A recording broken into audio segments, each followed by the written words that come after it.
Alors, je parle ici, que représentent les astres dans les Écritures? Rapidement. Le soleil et la lune symbolisent les parents. Et ça a toujours été ainsi dans la spiritualité, divinité féminine. Les deux fonctionnent toujours ensemble. Loi de la bipolarité. La femme reproduit, la femme reflète. Tu lui donnes beaucoup d'amour, elle va te redonner de l'amour. Tu lui donnes de la frustration, elle va préparer ça et te le refléter. Extraordinaire. Les étoiles symbolisent aussi les frères ou les membres de la famille. Et tu veux dire que les 11 étoiles, c'est nous. Hein, ce sont tes frères.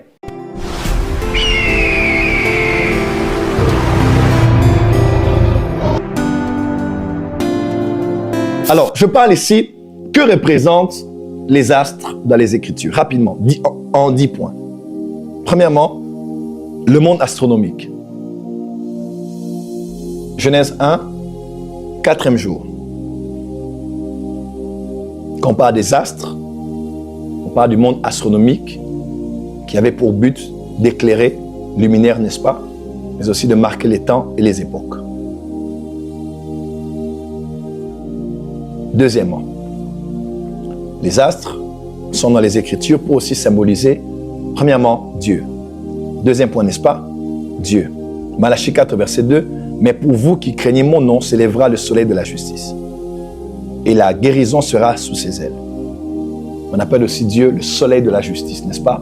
Parce que Dieu est aussi symbolisé par cet astre supérieur, suprême, autour duquel tout le monde gravite. N'est-ce pas? Et le mot culte en hébreu parle de tourner autour d'eux. Quand on parle de culte, c'est tourner autour d'eux. Est-ce que vous le savez? Culte veut dire tourner autour d'eux. Le culte, ce n'est pas tourner autour des caprices des gens.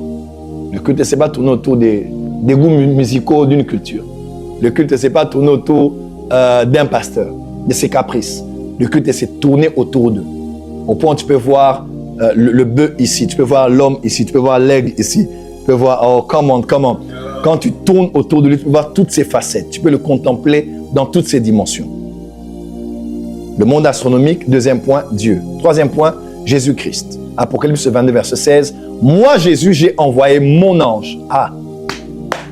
Pour vous attester ces choses dans les églises, je suis le rejeton de la postérité de David, l'étoile brillante du matin. Jésus lui-même est l'étoile brillante du matin. Quatrième point, les astres peuvent aussi symboliser le diable. Ésaïe 14, verset 12, n'oubliez pas, le mot Lucifer n'est pas biblique. Il n'y a aucun verset de la Bible où vous allez voir, on a écrit le nom, le prénom Lucifer. Ça n'existe pas. C'est juste du latin. Ésaïe 14, 2, te voilà tombé du ciel, astre brillant, fils de l'aurore, tu es abattu à terre, toi le vainqueur des nations. Dans la religion hébraïque, la Bible mentionne Eilel ben Shachar, qui veut dire astre brillant, fils de l'aurore. On appelle en latin Lucifer, le diffuseur de lumière. Cinquième point, les étoiles les astres symbolisent aussi les anges dans les Écritures. Bien les esprits. Job 38, verset 7. Job 38, verset 7. Alors que les étoiles du matin éclataient en chant d'allégresse et que tous les fils de Dieu poussaient des cris de joie. Ce n'est pas un type d'étoile qu'on appelle les étoiles, d'anges qu'on appelle les étoiles du matin. Les étoiles du matin, ce sont vraiment, tout simplement, c'est interchangeable. On parle des anges, on parle des esprits qui sont avec Dieu, qui ont assisté à la création. Ils poussaient des cris quand Dieu posait les fondements de la terre. Ils ont existé parce qu'avant la création adamique, il y a la création angélique. OK? OK? Quantième point? Sixième point. Les astres peuvent symboliser aussi les parents. Les parents. Genèse 37, versets 9 et 10. Il eut encore un songe et il raconta à ses frères. Il dit, j'ai eu encore un songe et voici le soleil, la lune et 11 étoiles se prosternaient devant moi. Le verset 10 dit ceci, il le raconta à son père et à ses frères. Son père le réprimanda et lui dit, que signifie ce songe que tu as eu? Et Jacob n'était pas n'importe qui, c'était un grand prophète. Faut-il que nous venions, moi, ta mère, tes frères, nous prosterner en terre devant toi? Que veux-tu dire ici, Joseph? Jacob a dit clairement, pas du soleil, la lune et les étoiles. Et Jacob interprète directement, il dit, tu penses que moi, le soleil, la mer, la lune, n'est-ce pas? Et quoi, elle est?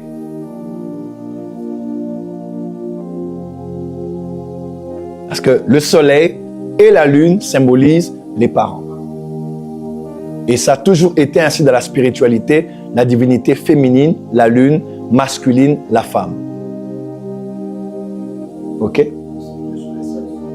Le soleil masculin et la femme, c'est Miramis Astarté.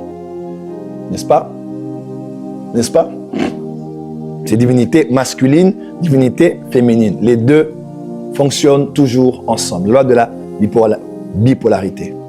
Quelqu'un me suit? Donc, quand on parle du soleil, on parle aussi de l'astre. Quand on parle du père, on parle du soleil. Quand on parle de la mère, on parle de la lune. N'est-ce pas? En philosophie, en ésotérisme, même dans les histoires anciennes, la femme a toujours été l'image de la lune. N'est-ce pas? La mère, elle a toujours été comme l'image de la lune. L'homme est le soleil qui ne change pas, il est le même hier, aujourd'hui, éternellement.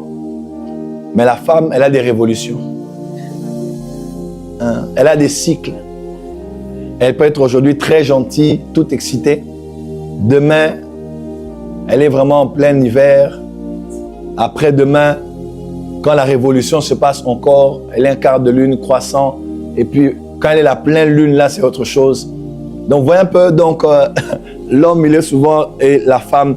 Et quand on comprend même le rôle du soleil et de la lune, on comprend le rôle de l'homme et de la femme. Parce que la femme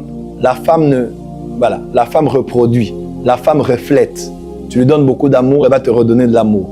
Tu lui donnes de la frustration, elle va préparer ça et te le refléter. Et refléter sur les enfants, refléter, parce que la lune reflète toujours sur la terre, n'est-ce pas?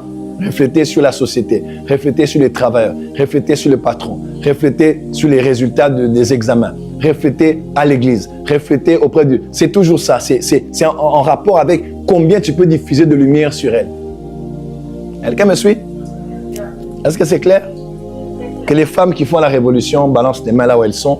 Vous êtes des lunes, voilà. Vous vous connaissez, vous êtes tellement changeantes tout au long du mois.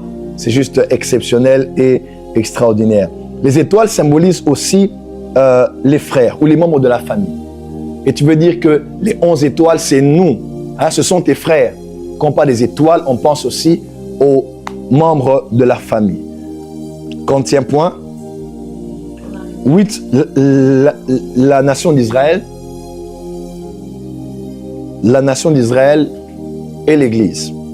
Deutéronome 10, verset 22. On parle vraiment d'Israël comme étant des étoiles. Et Genèse 22, verset 17, on parle de la postérité de la terre, du sable et des cieux, les étoiles. Donc, quand on parle des étoiles, on parle de toute la nation d'Israël, mais les contextes où on parle de l'étoile, on sépare, on parle plus de la descendance d'Abraham qui est spirituelle, c'est-à-dire nous qui sommes fils d'Abraham en Jésus-Christ. Quantième point. 9e, quand on parle des étoiles, on parle aussi de leadership ecclésiastique. Apocalypse 1, verset 20. Le mystère des 7 étoiles que tu as vu dans ma main droite et des 7 chandeliers d'or, les 7 étoiles sont les 7 anges de 7 églises. 1 verset 20. Donc le pasteur de l'église, le leader de l'église, même l'être spirituel sur l'église, il est aussi l'ange de l'église, il est aussi l'étoile de l'église. Donc, les apôtres sont les étoiles dans les mains du Seigneur. Les prophètes sont les étoiles. Quand Dieu vous donne un père spirituel, il vous donne un soleil. Il vous donne une étoile. Un père, c'est un soleil. Un père, c'est une étoile. Quelqu'un est avec moi? Quantième point? 10e point, les étoiles symbolisent aussi ceux qui seront récompensés pour l'éternité. Daniel 12, verset 3, on peut lire. Amen. On va acclamer très fort pour le Seigneur. Donc, dans les Écritures, partout vous allez voir des astres, soleil, lune ou étoiles. Ils se retrouvent dans une de ces catégories.